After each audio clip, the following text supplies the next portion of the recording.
नौ आज का हमारा टॉपिक है कॉचीज सीक्वेंस। बहुत ही इम्पोर्टेंट टॉपिक है एग्ज़ाम के पॉइंट ऑफ व्यू से। आपके एग्ज़ाम में इस सीक्वेंस कॉची सीक्वेंस के से रिलेटेड क्वेश्चंस आएगा ही आएगा। नाउ अब कॉची सीक्वेंस की डेफिनेशन की अगर बात करें, नाउ इस सीक्वेंस किसी सीक्वेंस ए एन को हम कॉची सीक्वेंस बोलेंगे if for epsilon greater than 0 there exist a number n not, कोई नेचुरल नंबर होगा। जैसे जब हम कन्वर्जेंट सीक्वेंस की बात करते थे तो वहां पे हम एम की बात करते थे, ऐसा ही हमारे पास एक नंबर एन नॉट है। आप पी ले सकते हो, क्यों नेचुरल नंबर कंसिडर कर लो, आप कोई भी एक नंबर कंसिडर कर लो। There exist n not belongs to n such that modulus of a n minus a m is less than epsilon for all n comma m greater than equal to n not. और we can say that, या तो आप इसकी एक ये वाली definition use कर सकते हो, या फिर एक डेफिनेशन आपको बुक में ये भी मिल जाएगी, for given epsilon greater than 0 there exist natural number m such that an plus p minus an is less than epsilon. Means दो टर्म्स हैं हमारे पास m के बाद for all n greater than equal to m। m के बाद हमारे पास कोई भी अगर आप दो टर्म्स लोगे, m के बाद अगर कोई भी दो टर्म्स अगर आप लोगे a n plus p and a n, उनका जो डिफरेंस होगा और डिफरेंस का जो मॉडुलस होगा it will be less than epsilon. अगर मैं एग्जांपल से आपको समझाने की कोशिश करूं तो अगर m की वैल्यू हमारे पास 100 है और n की वैल्यू आप greater than equal to m, चाहे आप 100 ले लो या 100 के बाद कोई भी नंबर, मैंने सपोज n की वैल्यू 110 ले ली और p की वैल्यू अगर मैंने 5 अज्यूम कर ली, तो using this definition a 115 minus a 110 means एक तो होगी हमारे पास 115वीं टर्म, एक ये हमारे पास है 110वीं टर्म। इन दोनों टर्म्स का जो डिफरेंस है उनका जो मॉडुलस आएगा it will be less than epsilon. Means हम सिंपल लैंग्वेज में ये भी बोल सकते हैं, क्योंकि एप्सिलॉन तो बहुत छोटा नंबर है, हाउस एवर स्मॉल नंबर है, तो अगर 0.001 की बात करूं, अगर एप्सिलॉन की वैल्यू मैं 0.001 ले लूं, तो आप ये समझो कि एक तरह की दोनों टर्म्स हमारे पास क्या आएंगी, दोनों टर्म्स का डिफरेंस ये इससे भी छोटा आ रहा है, मीन्स अप्रोक्सीमेटली इक्वल टू 0 आ रहा है। अगर दोनों टर्म्स का डिफरेंस अप्रोक्सीमेटली इक्वल टू 0 आ रहा है तो हम ये बोल सकते हैं कि दोनों टर्म्स ऑलमोस्ट हमारे पास क्या है, सेम। ठीक है, ऑलमोस्ट हमारे पास क्या आ रही है, सेम। इक्वल टू तो नहीं बोल सकते कि एग्जैक्टली इक्वल टू होंगी, हो भी सकती हैं, लेकिन अप्रोक्सीमेटली हम ये बोल सकते हैं कि 115वीं जो टर्म है वो 110वीं टर्म्स के इक्वल है, अप्रोक्सीमेटली इक्वल है। m के बाद अगर अब डेफिनेशन की बात करें, यहां पे m कोई ऐसा नंबर होगा, ये जैसे यहां पे मैंने 100 कंसिडर किया, 1000 भी आ सकता है, m की वैल्यू 10 भी हो सकती है। मींस आप 1000 के बाद कोई भी दो टर्म्स पिक करो, कोई भी दो टर्म्स लो m के बाद। जैसे अगर m की वैल्यू 1000 है तो यहां पे मैंने A2000 टर्म कंसिडर कर ली और दूसरी मैंने A3000 टर्म कंसिडर कर ली, तो दोनों टर्म्स ऑलमोस्ट सेम हैं।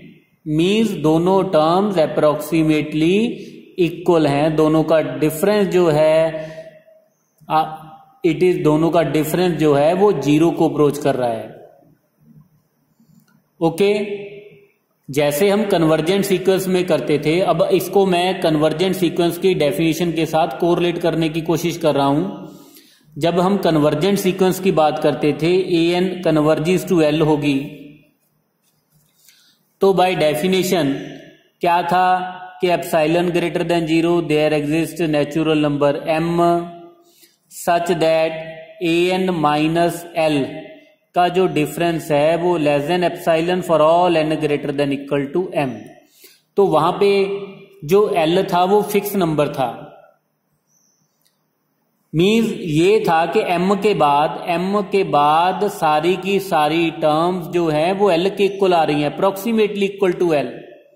मींस l के साथ जो इनका डिफरेंस आ रहा है वो क्या आ रहा है, डिफरेंस क्या आ रहा है, जीरो को अप्रोच कर रहा है, जीरो के अप्रोक्सीमेटली इक्वल टू आ रहा है। मींस अगर m की वैल्यू 100 है तो 110वीं टर्म, ठीक है, 150वीं टर्म, दोनों टर्म ये भी l के इक्वल है, ये भी l के इक्वल है अप्रोक्सीमेटली।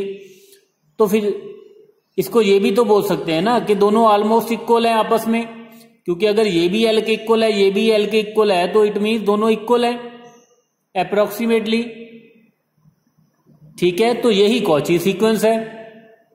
मींस कन्वर्जेंट को हमने ऐसे डिफाइन नहीं किया, तो हमने क्या कह दिया, पहले हम कन्वर्जेंट सीक्वेंस में बोलते थे कि सीक्वेंस की टर्म्स l के इक्वल हैं अप्रोक्सीमेटली।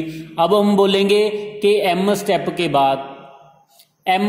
के बाद सीक्वेंस की टर्म्स आपस में इक्वल आ रही हैं अप्रोक्सीमेटली,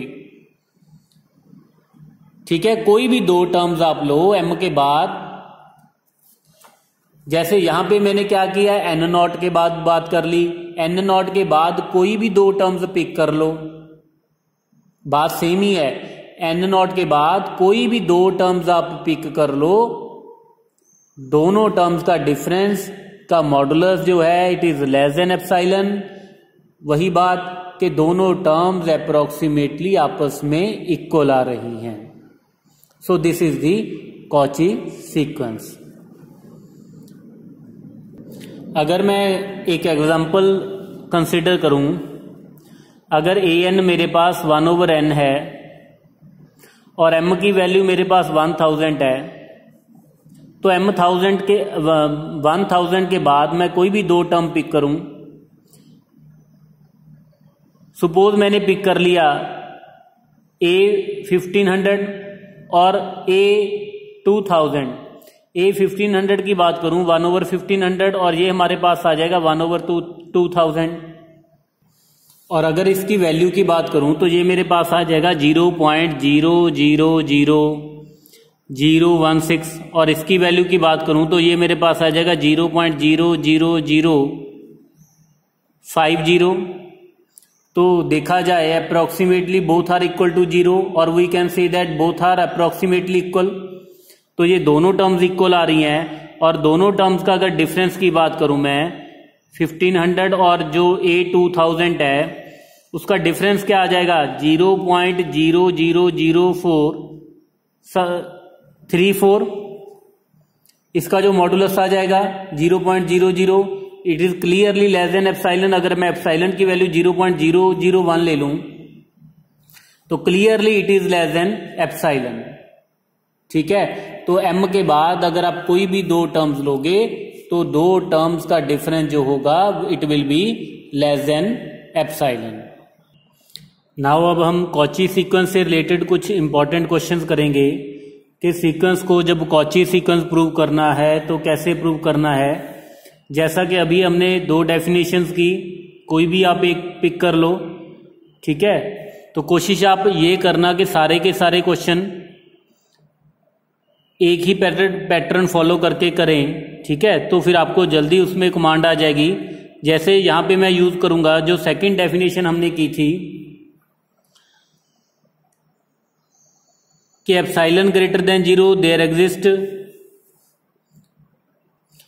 सॉरी जो पहले की थी, there exist n not belongs to n such that an minus am less than epsilon for all n greater than equal to n not. N not लिख लो, आप पी लिख लो, क्यू लिख लो, जो भी कोई भी, लेकिन नेचुरल नंबर होना चाहिए। ठीक है। नाउ इसी डेफिनेशन को यूज करके मैं इस सीक्वेंस को प्रूव करूंगा कि this is a Cauchy sequence. Now अब इसका सोल्यूशन स्टार्ट करते हैं। Now let a n is equal to 1/n। N हमारे पास क्या है? Natural number. तो ए एम हमारे पास क्या आ जाएगा? That is 1/m।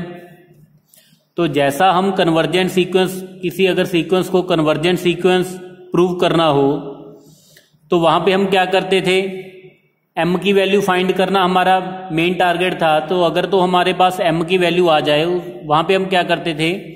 अगर इसको प्रूव करना हो कि it is a null sequence, क्योंकि हमें ये पता है it is a null sequence, तो वहां पे हम करते थे let a n minus l less than epsilon. तो वैल्यू किसकी फाइंड करते थे? m की। तो ये हमारे पास आ जाएगा 1/n minus 0 less than epsilon. 1/n less than epsilon, क्योंकि n नेचुरल नंबर है तो 1/n का मॉडुलस 1/n आ जाएगा। n की वैल्यू क्या थी? It is will be greater than one by epsilon after taking reciprocal. तो वहां पे हम करते थे take m is equal to greatest integer of one by epsilon plus 1। Greatest integer of one by epsilon plus 1। तो अगर तो m की वैल्यू कोई ऐसी एग्जिस्ट करती है natural number which is depending upon epsilon, ठीक है, फिर तो हम बोलेंगे कि yes this sequence is convergent. लेकिन अगर m की वैल्यू ऐसी कोई नहीं मिलती देन फिर वो सीक्वेंस कन्वर्जेंट नहीं होगी। तो यहां पे हमारे पास आ जाएगा therefore a n minus l less than epsilon for all n greater than equal to m। m की वैल्यू यहां पे क्या है? This one. तो सेम काम हमने यहां पे करना है। तो हमने यहां पे n नॉट की वैल्यू फाइंड करनी है। नाउ स्टार्टिंग कहां से करेंगे? जो कॉची सीक्वेंस की डेफिनेशन है, let epsilon greater than 0 howsoever small such that a n minus a m का मॉडुलस लेस देन एप्सिलॉन। तो ए एन की वैल्यू हमारे पास 1/n है और ए एम की वैल्यू हमारे पास क्या है? 1/m less than epsilon. अब n और m यहां पे नेचुरल नंबर है, कोई तो नंबर एक दूसरे से बड़ा होगा। तो आप किसी भी नंबर को, चाहे आप n को कंसिडर कर लो it is greater than m, या फिर आप m को कंसिडर कर लो it is greater than n। तो अगर मैं यहां पे पिक कर लूं ना take m greater than n, तो यहां पे मेरे पास आ जाएगा 1/m जो होगा it is less then 1/m, क्योंकि अगर m की वैल्यू ग्रेटर देन n है तो 1/m जो होगा it will be less than 1/n। तो यहां से मेरे पास आ जाएगा कि 1/n माइनस 1/m जो होगा इट इज ग्रेटर देन 0। ठीक है। तो 1/n माइनस 1/m अगर ग्रेटर देन 0 है, ये ऑलरेडी ग्रेटर देन 0 है, तो इसका मॉडुलस एज इट इज आ जाएगा 1/n minus 1/m less than epsilon. लेकिन अगर आपने n को बड़ा लिया होता कि n is greater than m, तो हमारे पास आ जाएगा 1/n लेस देन 1/m। तो इस केस में हमारे पास आ जाएगा 1/m minus 1/n greater than 0। Then फिर मैं क्या करूंगा? तो जो मॉडुलस 1/n माइनस 1/m है, तो ये मेरे पास आ जाएगा minus of modulus of minus of 1/m minus 1/n। So this is equal to 1/m minus 1/n का modulus which is equal to, अब ये पॉजिटिव नंबर है तो ये मेरे पास आ जाएगा 1/m माइनस 1/n। मीन्स क्योंकि ये नेगेटिव था तो आप इसको डायरेक्टली भी याद कर सकते हो कि अगर मॉडुलस में नेगेटिव टर्म हो तो मॉडुलस हटा दो, एक नेगेटिव और लगा दो। जैसे -2 के मॉडुलस की बात करें तो -2 का मॉडुलस क्या आएगा? मैंने मॉडुलस हटा दिया, एक नेगेटिव और लगा दिया, तो मेरे पास क्या आ गया? +2। तो सेम काम मैंने यहां पे किया। ठीक है। तो यहां पे मेरे पास था 1/n माइनस 1/m जो था इट इज नेगेटिव नंबर, तो मैंने क्या किया, मॉडुलस हटा दिया, एक नेगेटिव लगा दिया। आप डायरेक्टली भी याद कर सकते हो, ठीक है। Now 1/n minus 1/m it is less than epsilon, so therefore 1/n it is less then 1/m plus epsilon. तो अगर ये लेस देन एप्सिलॉन है 1/n की value, it is less then 1/m plus epsilon, so therefore 1/n की value जो होगी वो भी लेस देन एप्सिलॉन होगी। ये बड़ा इंपॉर्टेंट स्टेप है, ठीक है। सो देयरफॉर n की वैल्यू जो होगी इट इज ग्रेटर देन 1/एप्सिलॉन। तो n0 की वैल्यू फाइंड करनी है, जैसा पहले हम कन्वर्जन के केस में करते थे, take n0 which is greatest integer of one by epsilon plus 1। So therefore n0 की वैल्यू हमें मिल गई है, so therefore modulus of an minus am less than epsilon for all n, m greater than equal to n0। So hence ये जो हमारे पास given sequence है 1/n जो गिवन सीक्वेंस थी, it is a Cauchy sequence. Now next example is we are to prove that sequence 8 plus 1/n³ is a Cauchy sequence. Now an यहां पे take an is equal to 8 plus 1/n³, तो am की value मेरे पास आ जाएगी 8 plus 1/m³। तो जैसा last question में किया था, take epsilon greater than 0 such that an minus am का मॉडुलस लेस देन एप्सिलॉन। तो हमने काम क्या करना है, यहां पे n0 की वैल्यू फाइंड करनी है, जैसा लास्ट क्वेश्चन में किया था। तो an मेरे पास है 8 प्लस 1/n³, इसमें से मैंने सब्ट्रैक्ट कर देना है 8 plus 1/m³ less than epsilon. तो यहां पे मेरे पास आ गया 1/n³ minus 1/m³ less than epsilon. तो फिर से वही बात, n और m दो नंबर है तो कोई तो बड़ा होगा। Now take n greater than m, कोई भी आप एक बड़ा ले लो, तो n³ जो होगा it will be greater then m³ क्योंकि नेचुरल नंबर है। तो 1/n³ जो होगा it is less then 1/m³, means 1/n³ जो है minus 1/m³ it is less then 0। अगर लेस देन 0 है तो ये मेरे पास नेगेटिव नंबर आ गया। तो अगर ये नेगेटिव है तो क्या करेंगे, जैसा मैंने पहले बताया कि मॉडुलस हटा देना है, एक नेगेटिव लगा देना है। मॉडुलस हटा देंगे, क्या करेंगे, और एक नेगेटिव लगा देंगे।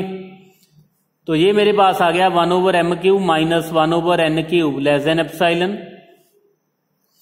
तो 1/m³ less than 1/n³ plus epsilon. So अगर ये less than 1/n³ plus epsilon है, सो देयरफॉर 1/m³ ये भी लेस देन एप्सिलॉन होगा, मीन्स m की वैल्यू जो आ जाएगी m³ it will be greater than 1/एप्सिलॉन, और we can say that m is greater than cube root of 1/एप्सिलॉन। तो यहीं से हमने n0 पिक कर लेना है। Now take n0 which is greatest integer of 1/एप्सिलॉन क्यूब रूट प्लस 1। तो जब इसका ग्रेटेस्ट इंटीजर करेंगे नेचुरल नंबर आ जाएगा, प्लस 1 नेचुरल नंबर आ गया। So therefore in the end we can say that modulus of an minus am it is less than epsilon for all n, m greater than equal to n0। Hence ये जो हमारे पास given sequence है it is a Cauchy sequence. Now अब हम एक दो example यहां पे करेंगे ऐसी सीक्वेंसेस की जो कॉची सीक्वेंसेस नहीं हैं, जिसमें सबसे पहले मैं बात करूं an is equal to -1 to the power n। तो अगर तो कॉची सीक्वेंस है तो an माइनस am जो होगा it is less than epsilon for all n, m greater than equal to n0। तो अब यहां पे an की वैल्यू जैसा कि हम ऑलरेडी कई बार डिस्कस कर चुके हैं, ये वाली सीक्वेंस को, अब इसकी जो वैल्यू आएगी, अगर तो n की वैल्यू इवन है तो ये +1 आ जाएगी, और अगर n की वैल्यू ऑड है तो ये -1 आ जाएगी। नाउ क्लियरली मीन्स कोई भी दो कंसेक्टिव टर्म लोगे तो एक वैल्यू +1 होगी, दूसरी वैल्यू -1 होगी, या -1 होगी या +1 होगी। नाउ टेक, जैसे यहां वहां पे मैं बात, जब हमने डेफिनेशन की बात करें, नाउ an की वैल्यू, n की वैल्यू अगर मैं 2n कंसिडर कर लूं या 2n + 1, n को मैंने डिस्कस कर ली, यहां पे रिप्लेस कर लिया 2n + 1 के साथ, और m की वैल्यू यहां पे मैंने कंसिडर कर ली 2n, कोई भी दो कंसेक्टिव टर्म मैंने ले ली। तो जैसे a2n + 1 -1 to the power 2n + 1, now this is odd number, तो ये मेरे पास -1 आ जाएगा। और a2n जो -1 to the power 2n है, इट इज +1। अब दोनों का अगर मैं मॉडुलस कंसिडर करूं 2n + 1 - a2n, तो ये मेरे पास आ गया -1 दैट इज मॉडुलस ऑफ -2। अब -2 का मॉडुलस है, नेगेटिव के अंदर, मॉडुलस के अंदर नेगेटिव टर्म है, तो मॉडुलस हटा देंगे, एक नेगेटिव लगा देंगे, मीन्स +2। नाउ क्लियरली अगर एप्सिलॉन की बात करें, जब हम एप्सिलॉन डिफाइन करते हैं तो एप्सिलॉन तो बहुत छोटा नंबर है, तो यहां पे आप डिफाइन कर लो, let epsilon greater than 0 howsoever small, और आप यहां पे ये भी डिफाइन कर लो कि एप्सिलॉन 0 से तो बड़ा है लेकिन 1/2 से छोटा है। तो अब क्लियरली अब टू टर्म्स कंसेक्टिव टर्म का डिफरेंस हमारे पास 2 आ गया, which is clearly greater than epsilon. तो अब a2n + 1 - a2n की बात करें तो ये हमारे पास क्या आ रहा है, greater than epsilon, not less than epsilon. ठीक है, सो देयरफॉर ये जो सीक्वेंस होगी it is not Cauchy sequence. और नेक्स्ट एग्जांपल की मैं बात करूं तो यहां पे इवन ऑड का तो कोई चक्कर नहीं है, कोई भी आप दो टर्म्स ले लो। नाउ an + 1 और an की मैं बात करूं, an + 1 which is n + 1 whole square, और ये मेरे पास an की वैल्यू आ जाएगी n²। जब an + 1 में से मैंने an सब्ट्रैक्ट किया तो ये आ जाएगा n + 1 का whole square -n² which is equal to 2n + 1। अब क्योंकि n जो है it is a natural number, n की मिनिमम वैल्यू 1 आएगी, और 2n + 1 की मैं बात करूं it is greater than equal to 3। तो ये नंबर तो ग्रेटर देन इक्वल टू 3 है, clearly it is greater than epsilon. So therefore an + 1 - an का जो मॉडुलस है it is greater than epsilon for all n। So therefore ये जो sequence है हमारे पास it is not Cauchy sequence. Now आज के लेक्चर में हमने कॉची सीक्वेंस की डेफिनेशन की और उससे रिलेटेड कुछ क्वेश्चंस किए। नेक्स्ट लेक्चर में हम एक बहुत ही इंपॉर्टेंट आर्टिकल करेंगे, थ्योरम करेंगे, Cauchy's general principle for the convergence of the sequence, और उससे बेस्ड क्वेश्चन भी करेंगे। तो अगर आपका कॉची सीक्वेंस से रिलेटेड कोई डाउट है तो आप मुझे वीडियो पे कमेंट कर सकते हो। Thank you.